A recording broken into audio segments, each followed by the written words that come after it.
Ya baik, jadi sudah dipaparkan materi-materi terkait kode etik kepolisian, advokat, ataupun hakim yang sudah saya jelaskan sebelumnya. Selanjutnya yaitu kode etik jaksa.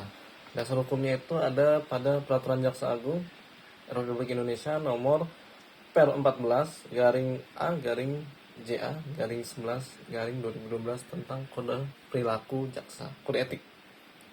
Oke. Jadi di sini ada kewajiban jaksa ya kepada negara itu setia dan taat kepada Pancasila dan Undang-Undang Dasar Republik Indonesia tahun 1945. Nah, ini tidak hanya berlaku kepada jaksa doang, tapi ya seluruh warga negara Indonesia wajib pada asas ini. Yang kedua, bertindak berdasarkan peraturan perundang-undangan yang berlaku, mengindahkan norma agama, kesopanan, kesosialan yang hidup dalam masyarakat, dan menjunjung tinggi hak asasi manusia. Lalu melaporkan dengan segera kepada pimpinannya apabila mengetahui hal yang dapat membahayakan atau merugikan negara. Ya, itu sudah pasti. Nah, adapun kewajiban jaksa kepada institusi yaitu menerapkan doktrin trikrama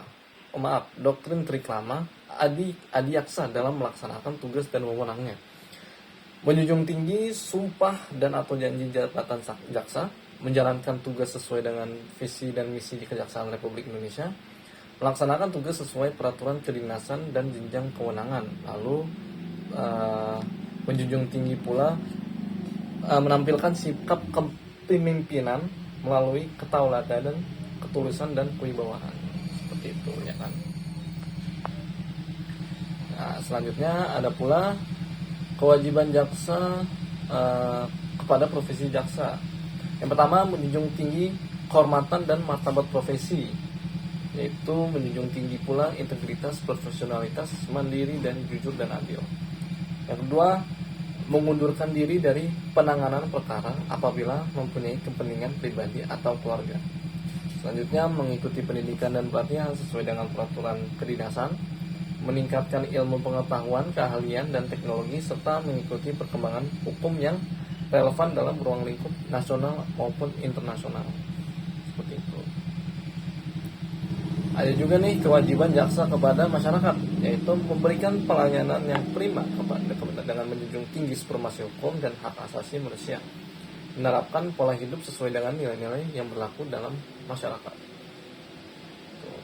Jadi dalam pasal 9 kode etik jaksa itu ada tertulis ketidakberpihakan. Jadi dalam melaksanakan tugasnya profesi jaksa dilarang bertindak diskriminatif berdasarkan suku, agama, ras, gender, golongan sosial, dan politik dalam pelaksanaan tugas profesinya. Merangkap menjadi pengusaha, pengurus, karyawan badan usaha milik negara ataupun daerah atau badan usaha swasta, pengurus, anggota partai politik, advokat, dan atau memberikan dukungan kepada calon presiden maupun wakil presiden, DPR, DPD, DPRD, dan lain-lainnya. Jadi ya untuk menjadi seorang jaksa itu harus netral, mirip sama kayak menjadi seorang polisi sebelumnya itu. Dan tidak boleh juga kalau jaksa itu merangkap jabatan atau membuka usaha sampingan yang ya bersifat swasta ataupun negeri lah. Oke. Jaksa dalam melaksanakan tugas profesi jaksa berhak melaksanakan fungsi jaksa tanpa intimidasi ataupun gangguan dan pelecehan, mendapatkan perlindungan hukum untuk tidak dipersalahkan sebagai akibat dari pelaksanaan tugas dan fungsi jaksa yang dilakukan sesuai dengan peraturan yang berlaku, mendapatkan perlindungan secara fisik termasuk keluarganya oleh pihak yang berwenang jika keamanan pribadi terancam sebagai akibat dari pelaksanaan tugas dan fungsi jaksa yang dilakukan sesuai dengan peraturan yang berlaku, mendapatkan pendidikan dan pelatihan yang baik, dan mendapatkan sarana yang layak dalam pelaksanaan tugasnya.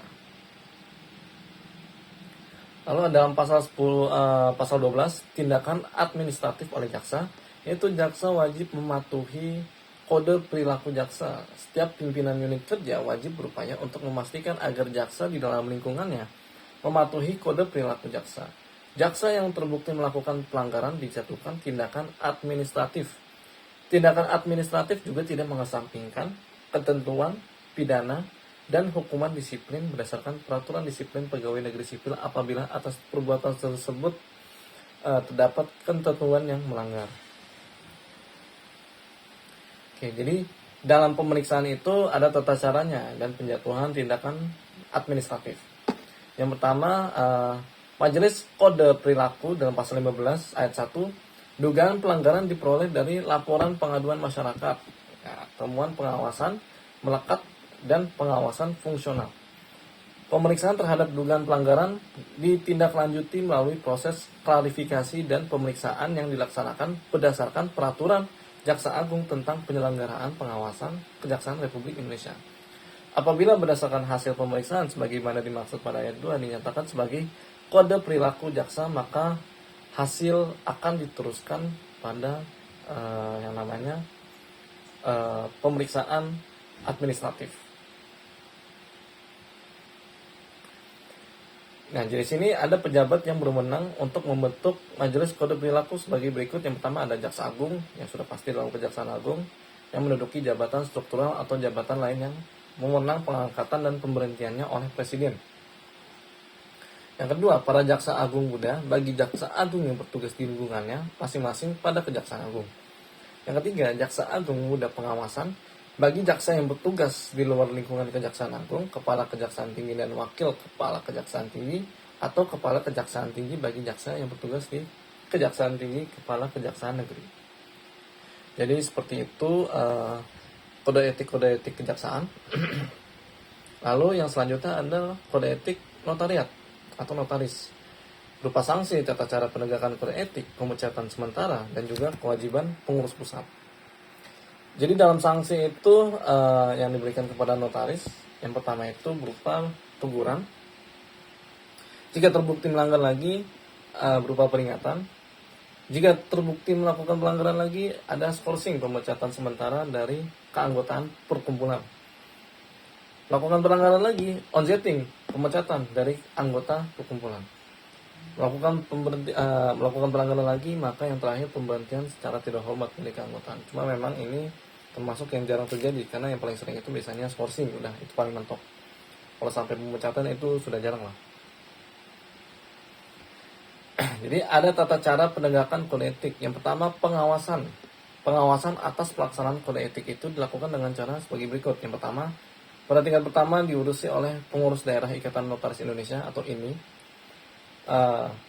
Pada tingkat banding diurus oleh pengurus wilayah, dan pada tingkat terakhir diurus oleh pengurus pusat.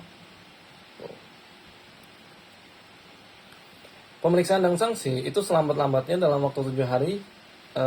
Dalam waktu 7 hari kerja, Dewan Kehormatan Daerah wajib segera mengambil tindakan dengan mengadakan sidang Dewan Kehormatan Daerah. Dan jika menurut hasil sidang ternyata ada dugaan kuat terhadap pelanggaran kode etik, maka dalam waktu 7 hari kerja setelah tanggal sidang tersebut, Dewan Kehormatan Daerah berkewajiban memanggil anggota yang diduga melanggar kode etik tersebut. DKD atau Dewan Kehormatan Daerah baru akan menentukan putusannya mengenai terbukti atau tidaknya pelanggaran kode etik serta penjatuhan sanksi terhadap pelanggarnya apabila terbukti. Di sini ada pemeriksaan dan penjatuhan sanksi pada tingkat banding, yaitu putusan yang penjatuhan sanksi pemecatan sementara atau skorsing atau pemecatan onsetting dari keanggotaan perkumpulan dapat diajukan dimohonkan banding kepada Dewan Kehormatan Wilayah. Setelah diterima permohonan bandingnya, maka DKW atau Kehormatan Wilayah wajib memanggil anggota yang naik banding selambat-lambatnya dalam waktu 7 hari kerja. Setelah menerima permohonan tersebut, anggota yang mengajukan banding dipanggil untuk didengar keterangannya dan diberi kesempatan untuk membela diri. Jadi eksekusi atas sanksi, putusan yang ditetapkan oleh DKD, DKW, ataupun DKP dilaksanakan oleh pengurus daerah.